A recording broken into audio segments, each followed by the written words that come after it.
Meu nome é Carlos Augusto Migliaccio, também conhecido como Migli, apelido que minha mãe me deu. Nasci em Brasília, Sobradinho, 28 de março de 1996. Tive a infância que qualquer garoto de classe média baixa do final dos anos 90 poderia ter, exceto por uma diferença. Eu nunca tive amigos. Ao longo da vida, eu nunca consegui ter amigos. Me abrir, conversar, pra mim era algo impossível. Eu poderia contar todos os detalhes da minha vida pra vocês. Cada lágrima, cada choro, cada desilusão. Porém, irei focar em 4 momentos, 4 acontecimentos que me levaram até aqui. O fundo do poço. Essa é a carta número 1. Eu sempre observei os outros, gostava mais de olhar do que participar. Me achava louco, tinha dificuldade de enturmar, me encontrar, não gostava dos assuntos, eu não me via nos outros. Na escola geral era extrovertido, via gente brincando, correndo, sempre se divertindo. Eu queria muito fazer parte disso, mas não sabia como. Sempre tive bloqueio em ter amigos, tinha dificuldade de expressar o que eu pensava, de agir naturalmente, de fazer brincadeira. Sempre ficava vigilante com o meu comportamento, raramente eu levantava da cadeira. Me sentia um animal encurralado na sala, daqueles que tem medo mas não fala. Lembro da dor de sempre ser a piada do garoto popular pra menina bonita dar risada. O professor dizia, relaxa, é só brincadeira, todo mundo é amigo, então não se estressa. Se todo mundo é amigo igual cê diz, por que eles me tratam como algo que não presta? Porque o adolescente tem que ser tão tribal, usar a violência pra se sentir maior. Perdi a conta de quantas vezes eu apanhei pros meninos da sala, senti o ego um pouco melhor. Da 4ª série até a 8ª série eu sempre me perguntava se eu tinha alguma doença, porque eu passei menos tempo falando com gente da minha idade do que refletindo dentro da minha cabeça. Sentia que ninguém ligava pra minha presença, só falavam de mim na hora da piada. A pior parte nem era a risada, era quando isso passava e voltava a indiferença. Em casa o clima sempre tava tenso, minha mãe limpava, cozinhava e trabalhava em excesso. Meu pai era um homem difícil, ou tava estressado no trabalho ou bêbado no recesso. Eu não tinha amigos, não podia falar com meus pais, isso alimentou minha agonia. Rodeado de pessoas, porém me sentindo só. Eu juro, a solidão é uma péssima companhia. Lembro desse dia, 28 de março de 2009, meu 13º aniversário. Convidei todo mundo da minha sala. Meu pai comprou refri, minha mãe comprou salgado, marcado pras 2 da tarde. Minha mãe alugou mesa, cadeira e eu tava com receio. O que eu mais temia aconteceu. O tempo passou, anoiteceu e ninguém veio. Lembro de chorar deitado sozinho no quarto, perguntar pra mãe o que eu tinha feito de errado. Eu nunca maltratei ninguém na vida, por que toda chance que eles têm eu sempre sou maltratado? Eu passei o dia inteiro tentando entender o que os outros fazem que eu tenho que fazer, o que os outros sabem que eu tenho que aprender. Por que eu não consigo ser que nem você? Eu vi os filmes de herói na TV e eu percebi que eu era um super-herói. E sabe qual é a parte que dói? Aceitar que invisibilidade era o pior superpoder. Quando o choro parou eu me senti vazio, como se eu não tivesse mais vivo. Isso me agoniou, eu só queria sentir qualquer coisa que trouxesse alívio. Sentei no chão do quarto, tirei a camisa, deitei no chão gelado, tentei sentir a brisa. Do nada meu pulmão ficou pequeno, não tem oxigênio, o que tá acontecendo com a minha vida? Minha mão suando, meu coração palpitando, o olho lacrimejando, minhas pernas tremendo, o corpo com gastura, uma sensação de tontura. Minha mente na tortura, eu achei que tava morrendo. Cheguei no banheiro dos meus pais, eu não sentia nada e ao mesmo tempo sentia tudo. Eu sentei e rezei, mas Deus tava muito ocupado. Afinal, eu não sou normal, igual todo mundo. Em meio ao desespero, já sem pensamento, olhei a pia do banheiro, vi uma gilete usada. Não raciocinei, eu tava sem discernimento. Parei e só foquei no lindo brilho da lâmina prateada. Algo me dizia que ali tava minha saída. Encostei a lâmina de lado na pele suada, pressionei até que a dor afastou minha apatia. E eu vi escorrer na pia, alegria avermelhada. Eu vi escorrer na pia, a agonia acumulada. Eu vi escorrer na pia, a solidão da minha sala. Eu vi escorrer na pia o que os alunos falavam. Eu vi descer pelo ralo tudo aquilo que eu fugia. Nem foi um corte profundo, mas o sentimento é abissal. Meu corpo sentia dor, eu esquecia que a minha mente estava mal. Naquele momento eu encontrei minha primeira paixão, me cortar. Era algo impossível de decifrar, ao mesmo tempo que me machucava, me curava. O resto do ano de 2009 foi dessa forma. Continuei excluído na escola. A única pessoa com quem eu falava era minha mãe, e eu não tive coragem de contar que me cortava. Malditas crianças mimadas usaram o meu sofrimento para alimentar seus egos, e eu paguei Até hoje eu me pergunto o que seria de mim se as escolas falassem sobre bullying, se os pais educassem os filhos a não julgar as diferenças, se a sociedade falasse sobre automutilação. Bom, talvez eu não me encontrasse aqui. Meu nome é Carlos Augusto Migliaccio, também conhecido como Migli, apelido que minha mãe me deu. Como vocês puderam ver, meu ano de 2009 foi horrível. E eu não tinha como imaginar que 2010 seria pior. A essa altura, eu me cortava há mais ou menos 6 meses, que esse péssimo hábito já havia virado meu melhor amigo. Na escola, nada melhorou. Eu continuava sendo maltratado e, na melhor das hipóteses, ignorado.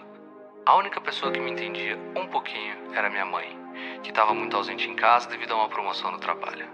Eu poderia contar todos os detalhes da minha vida para vocês, cada lágrima, cada choro, cada desilusão. Porém, irei contar o dia que minha vida mudou por conta da violência, o que me levou até aqui, o fundo do poço. Essa é a carta número 2.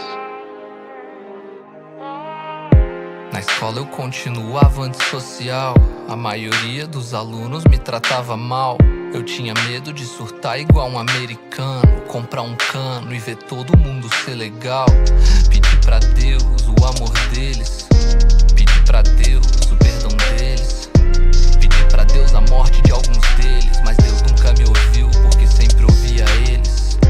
Meu choro tinha gosto de passado ruim, meus braços tinham marcas de um presente péssimo. Meu coração sonhava com um futuro bom, pena que minha realidade não chegava perto. Cheguei em casa da escola depois do meio-dia, ouvi minha mãe chorar baixinho lá no quarto dela. Perguntei se tava tudo bem, ela raramente se abria e eu não me abria também. Ela desceu, nós almoçou em silêncio, sem meu pai em casa, o clima era menos tenso. Ela tava com energia pesada igual aço, percebi que ela tinha hematomas no braço. Disse que esbarrou na porta do carro com pressa indo pro trabalho, que uma pomada resolve. Disse que tinha dor de cabeça, botou aspirina no copo, disse ainda bem que dissolve. Naquela noite após o jantar, ouvi meus pais brigando, gritando e fiquei assustado. Barulho de coisa quebrando, porta batendo, enquanto eu ainda me cortava no quarto. Na manhã seguinte, a caminho da escola, vi que minha mãe tinha um corte na nuca. Pensei em perguntar o que houve, mas ela não me falaria, sempre dava desculpa. Passei o dia com essa ideia encucada, será que meus pais estão bem? Ela tá sempre machucada. Meu pai tá bebendo mais do que nunca, sei que não sou exemplo, mas não me parece uma boa estrada. Nunca vou esquecer esse dia, 2010, sábado, 20 de novembro. Noite quase sem lua, muita chuva, pode perguntar os detalhes que eu me lembro. Ouvi meus pais discutindo, meu pai perdendo a cabeça, gritando que a culpa era dela, quebrando as coisas da mesa. Lembro de ouvir o barulho do tapa dele, do choro dela, da chuva na telha e da minha covardia. Eu queria levantar e parar ele, chamar a polícia, chamar um vizinho. Eu queria ter força pra ajudar a minha coroa, mas o medo que eu tinha era maior que o heroísmo. Eu não conseguia nem salvar minha vida, como que eu salvaria dela? Eu me senti horroroso. Talvez no fundo os alunos da sala tava certo, eu não passava de um menino medroso. A cada soluço no choro que eu ouvia, eu fazia um novo corte no pulso.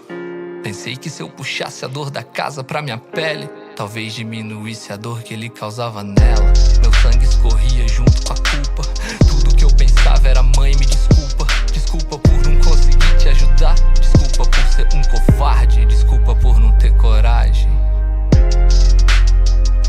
Naquele momento minha vida perdeu sentido. Eu não conseguia ajudar a única pessoa que falava comigo, que não me tratava mal e que me amava. Eu perdi a conta de quantas vezes eu pensei em sair do quarto de madrugada e matar aquele homem que eu chamava de pai. Mas eu tinha medo, medo dele e mais medo ainda de mim mesmo. Agora eu entendi o porquê ela estava tão ausente. Não era por conta do trabalho, ela odiava aquela casa tanto quanto eu. Eu era muito novo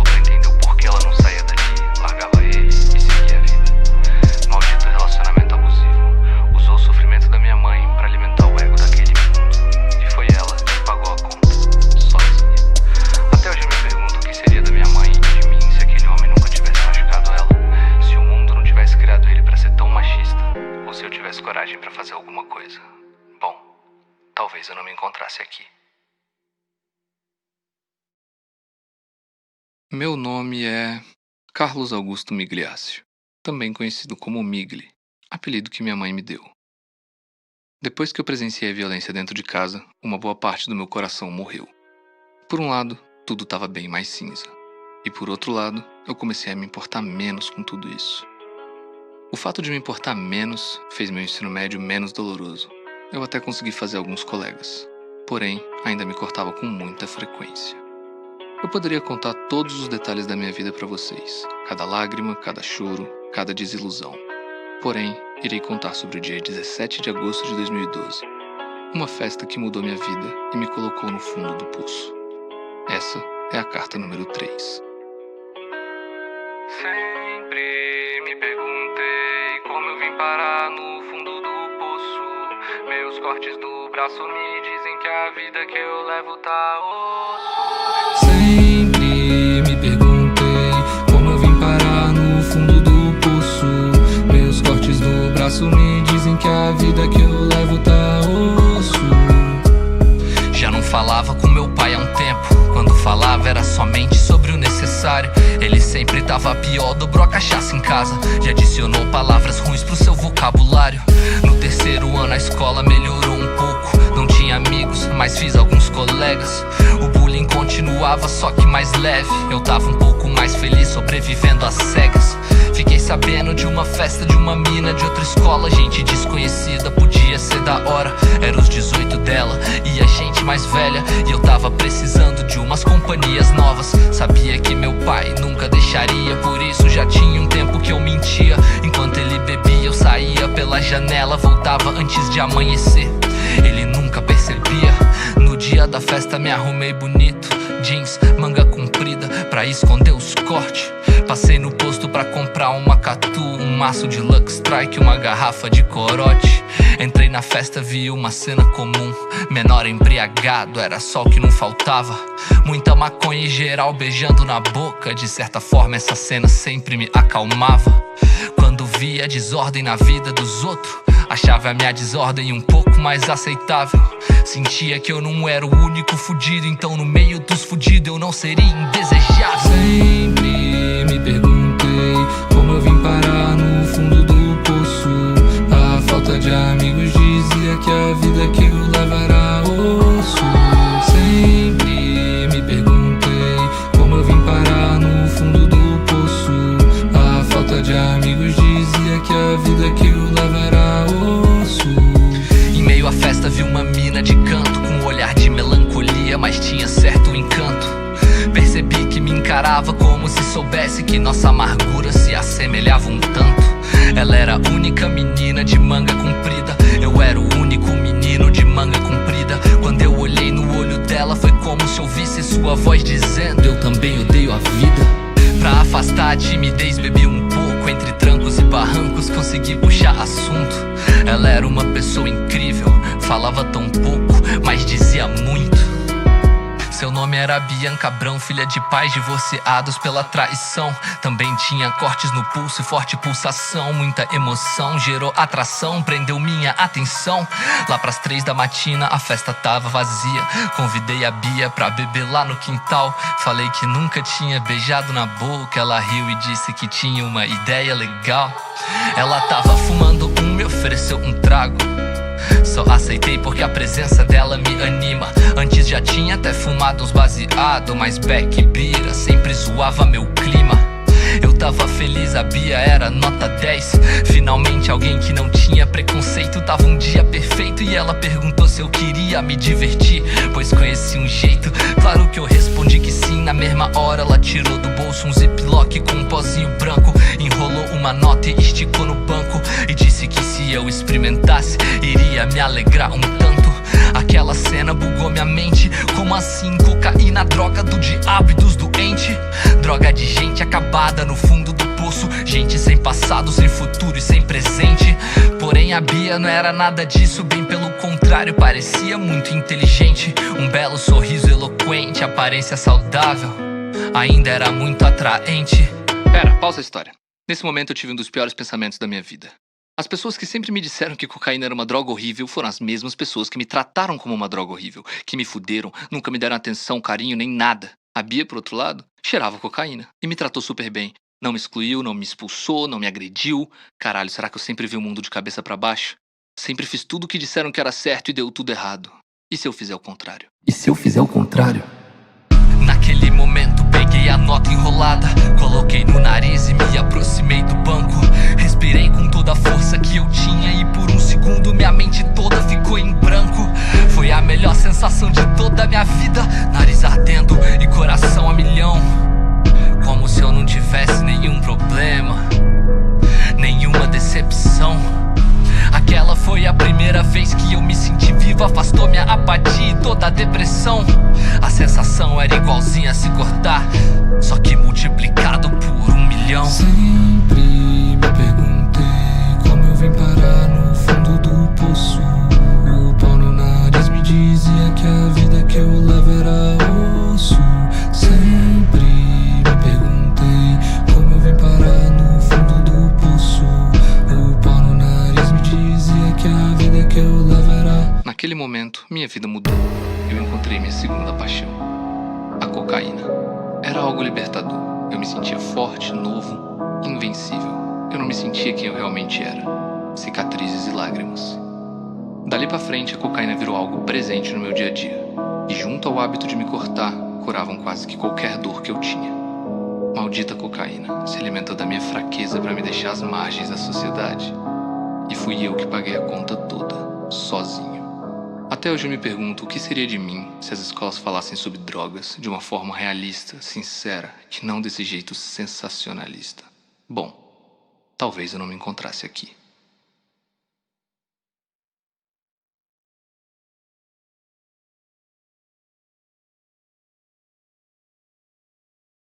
Meu nome é Carlos Augusto Migliaccio, também conhecido como Migli, apelido que minha mãe me deu. Hoje me encontro aqui, mutilado, traumatizado e viciado. E posso afirmar com 100% de certeza que a culpa é do mundo. Dessas crianças ruins, desses pais machistas, das instituições abusadoras e dessa guerra falsa às drogas. Hoje eu vi um casal passeando com um filho na frente da minha casa e decidi acabar com tudo isso. Pelo simples fato de que eu não vejo o futuro. Eu não me vejo casado, não me vejo sendo pai, também não me vejo bem sozinho. Não me vejo fazendo parte dessa sociedade que fez de tudo para me excluir. Dessa maldita sociedade que só dá atenção à saúde mental em setembro. A parte trágica de tudo isso é que as mesmas pessoas que me fuderam estão nas redes sociais fingindo que se importam. Obrigado, mãe, por tudo que você tentou. E obrigado ao meu psicólogo, que fez tudo o que pôde.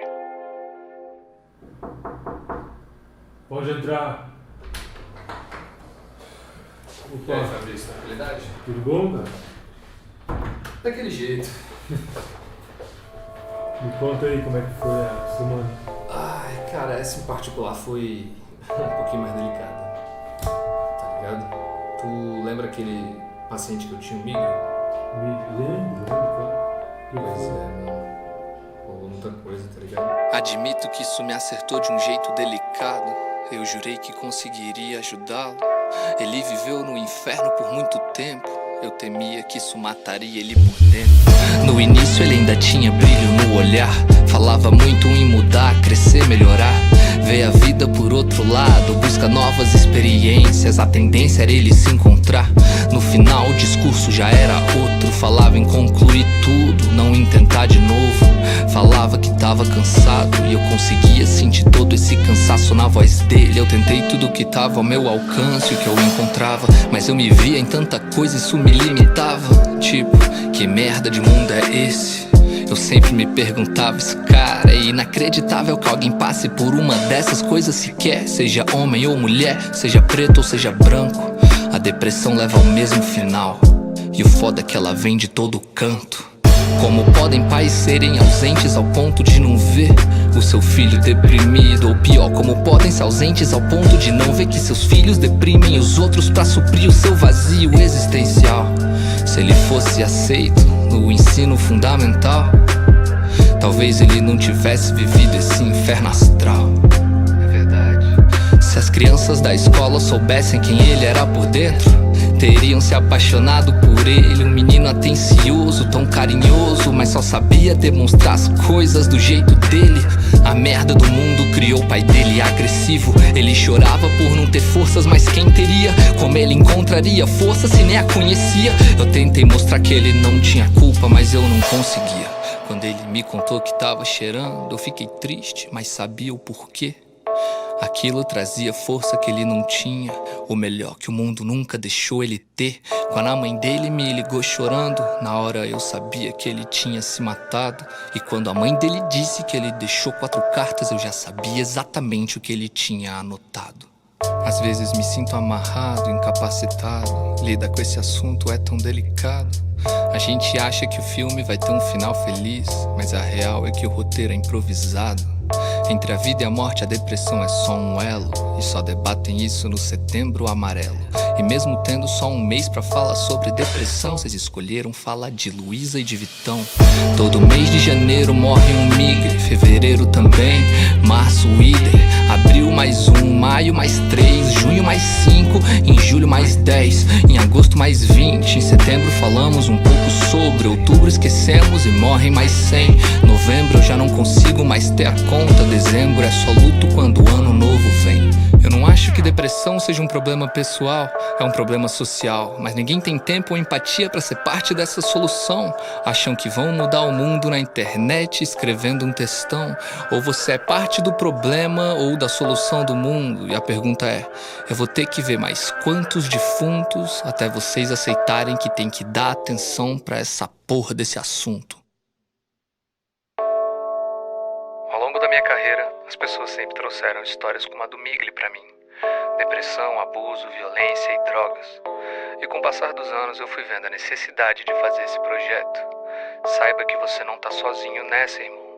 Saiba que você não está sozinha nessa, irmã. Sempre existe uma saída. E a arte é uma delas. Sinta-se bem-vindo. Sinta-se bem-vinda. Maldita grande mídia nunca ajuda em nada.